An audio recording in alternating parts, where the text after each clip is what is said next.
दोस्तों, आज की इस वीडियो में हम जानेंगे कि नीट यूजी 2026 की री एग्ज़ाम होने के बाद एक्सपेक्टेड मार्क्स पे कितनी एक्सपेक्टेड रैंक बन सकती है। और ये टॉपिक इसलिए ज़रूरी है क्योंकि अब तक आप सभी स्टूडेंट ने अपने-अपने मार्क्स इवैल्यूएट कर लिए होंगे और अब तक हमने बहुत से स्टूडेंट से बात भी कर लिया है, बहुत से एक्सपर्ट से भी बात कर लिया है।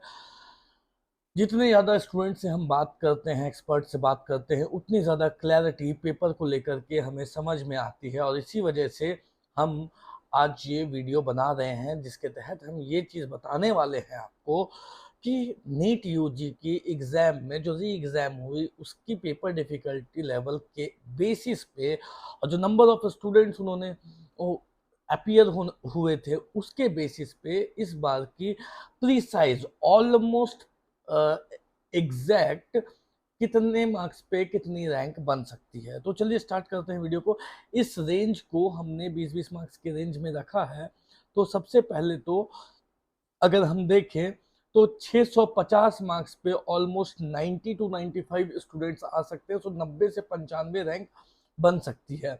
625 मार्क्स तक में इस बार ऑलमोस्ट 1300 रैंक तक ऑल इंडिया रैंक बन सकती है। 610 मार्क्स तक ऑलमोस्ट 2300 रैंक 2300 रैंक तक बन सकती है। 590 मार्क्स पे 4650 ऑल इंडिया रैंक तक बन सकती है। 570 मार्क्स पे 12500 ऑल इंडिया रैंक तक बन सकती है। 550 मार्क्स पे ऑलमोस्ट 24,000 रैंक बन सकती है। नाउ सी, एक बार जब आपको रैंक पता चल जाती है ना, तो एक बात का ध्यान रखें कि जो काउंसलिंग होती है ना, वो कम्प्लीटली रैंक के बेसिस पे ही होती है। तो आपने अगर मार्क्स इवेलुएट कर लिया और आपको अगर काउंसलिंग का आइडिया लग गया, तो 2-3 चीज़ें आप अभी से कर सकते हो। एक तो सबसे पहले कि अगर आपको रैंक पता नहीं चली है, तो आप रैंक इस वीडियो से जान सकते हो। अगर आपको रैंक का पता लग जाता है, तो आपको ये समझ में आ जाएगा कि आपको गवर्नमेंट मिल सकती है या प्राइवेट मिलेगी। अगर गवर्नमेंट मिलेगी तो गवर्नमेंट कौन से स्टेट से मिलने के चांसेस है और आपकी स्टेट कोटा से आपको कौन कौन से कॉलेजेस मिल सकते हैं। अगर गवर्नमेंट मिल रही है तो उसमें कौन कौन से अच्छे कॉलेजेस हैं या कौन कौन से ऐसे स्टेट्स हैं जहां से हमको अगर गवर्नमेंट मिलती है तो हमारे लिए बेनिफिट होता है, अभी के लिए भी और आगे चल के जब हम पीजी करते हैं उस समय के लिए भी। क्योंकि जिस भी स्टेट से आप अपनी एमबीबीएस करते हो, उसी स्टेट का स्टेट कोटा आपको पीजी में भी मिलता है। तो पीजी का मोर एंड मोर बेनिफिट उठाने के लिए आपको ये नॉलेज होनी ज़रूरी है कि पीजी के रेलेवेंट में यूजी हमें कहाँ से करनी चाहिए, जिससे कि हमको पीजी में ज़्यादा से ज़्यादा बेनिफिट मिले, ज़्यादा से ज़्यादा सीटों का फ़ायदा मिले, ज़्यादा से ज़्यादा कम से कम बॉन्ड हो, ज़्यादा से कम बॉन्ड पेनल्टी हो, ज़्यादा से ज़्यादा स्टाइपेंड मिलती हो और ज़्यादा से ज़्यादा हमें सीखने को मिले ओपीडी आईपीडी टर्म्स में, जिससे कि जब हम नीट पीजी की एग्ज़ाम दें तो हमें उस एग्ज़ाम को क्रैक करने में 15 से 20% की ज़रूर जो है वो पहले से ही हमारी तैयारी होते रहे। तो 530 में इसलिए हमें ये तय करना बहुत ज़रूरी होता है कि हमें कौन से स्टेट से यूजी करनी चाहिए। और अगर इस तरीके की डिटेल्स आपको चाहिए, तो क्योंकि हम पीजी की भी काउंसलिंग करते हैं, तो हमें प्रॉपर नॉलेज है। इवन हम एसएस की भी काउंसलिंग करते हैं, तो प्रॉपर नॉलेज है कि पीजी और यूजी जो है वो कैसे एक दूसरे से कोरिलेटेड है और कैसे आप अपने फ्यूचर को, करियर को अभी से ही इस तरीके से प्लान कर सकते हो कि आप आगे चल के अपनी पीजी भी सही जगह से, सही स्टेट से आप कर सको, on the basis of decision you are taking right now for taking admission in NEET UG. 530 marks की बात करें तो 38,600 ऑल इंडिया रैंक तक बन सकती है। 510 मार्क्स पे 59,700 रैंक बन सकती है। 490 मार्क्स पे 83,000 रैंक तक बन सकती है। 470 मार्क्स पे 1,12,000 ऑल इंडिया रैंक तक बन सकती है। 450 मार्क्स पे 1,85,000 रैंक तक बन सकती है। 430 मार्क्स पे 2 लाख रैंक तक बन सकती है। 390 मार्क्स पे 2,53,000 ऑल इंडिया रैंक तक बन सकती है। 370 मार्क्स पे 2,90,000 ऑल इंडिया रैंक तक बन सकती है। 350 मार्क्स पे 3,30,000 ऑल इंडिया रैंक तक बन सकती है। 310 मार्क्स पे 4,20,000 ऑल इंडिया रैंक तक बन सकती है। 290 मार्क्स पे 4,77,000 ऑल इंडिया रैंक तक बन सकती है। 270 मार्क्स पे 5 2,45,000 ऑल इंडिया रैंक तक बन सकती है।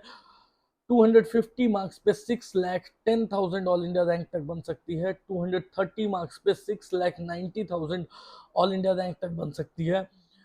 210 मार्क्स पे 7,44,000 ऑल इंडिया रैंक तक बन सकती है। 690 मार्क्स पे 8,20,000 ऑल इंडिया रैंक तक बन सकती है। 170 मार्क्स पे 8,50,000 ऑल इंडिया रैंक तक बन सकती है। 150 मार्क्स पे 9,20,000 ऑल इंडिया रैंक तक बन सकती है। और 135 मार्क्स पे 10,26,000 ऑल इंडिया रैंक तक बन सकती है। जहां तक क्वालिफाइंग कट ऑफ की बात करें तो यूआर कैटेगरी की 135 से 140 मार्क्स जो है वो आपकी क्वालिफाइंग कट ऑफ हो सकती है। वहीं कैटेगरी की बात करें तो 115 टू 120 मार्क्स जो है वो आपकी क्वालिफाइंग कट ऑफ रह सकती है। अब एक बात का ध्यान रखें कि गवर्नमेंट कॉलेज की जहां तक हम बात करते हैं तो गवर्नमेंट कॉलेज में पिछले बार हमने देखा था कि यूआर कैटेगरी को ऑलमोस्ट 27,000 ऑल इंडिया रैंक तक गवर्नमेंट मिली थी। बट अगर आप जो नोटिफिकेशंस हैं गवर्नमेंट की तरफ से, जो नोटिसेस हैं उस पर ध्यान दो और बीते वर्षों की एक्सपीरियंस देखो कि 2025 में क्या हुआ, 2024 में क्या हुआ, 2023 में हुआ, तो आपको ये बात समझ में आएगी कि गवर्नमेंट मेडिकल सेक्टर में डेस्परेटली सीट्स को इंक्रीज कर रही है। चाहे वो यूजी हो चाहे वो पीजी हो। पीजी में सीट्स बढ़ करके ऑलमोस्ट 1,28,000 तक आ चुकी है, जिसमें इस बार भी 500 सीट्स का मिनिमम प्रपोजल अभी तक आ चुका है, जो आगे चल के आपको और भी प्रपोज सीट्स सुनने को मिल सकते हैं, जिसमें और भी इजाफा आ सकता है। तो जो रैंक हमने देखा था ऑल इंडिया यूआर कैटेगरी के लिए 27 तक, वो बढ़कर 30,000 ऑल इंडिया रैंक तक मिल सकती है। और वही बात अगर हम कैटेगरी के लिए बात करें तो लगभग ओबीसी और ईडब्ल्यूएस के लिए 32-33,000 ऑल इंडिया रैंक तक मिल सकती है। तो ऐसे केसेस में आप ये जान लें कि 400 जो गवर्नमेंट मिलने की जो सीट रहेगी उसको अगर मार्क्स के टर्म्स में देखें तो यूआर कैटेगरी के लिए ऑलमोस्ट आप 535 जो है मार्क्स वो यूआर कैटेगरी को मिल सकती है। वहीं अगर 535, 537, 38 या 540 मार्क्स तक जो है वो ईडब्ल्यूएस और ओबीसी को इस बार गवर्नमेंट कॉलेज मिल सकती है।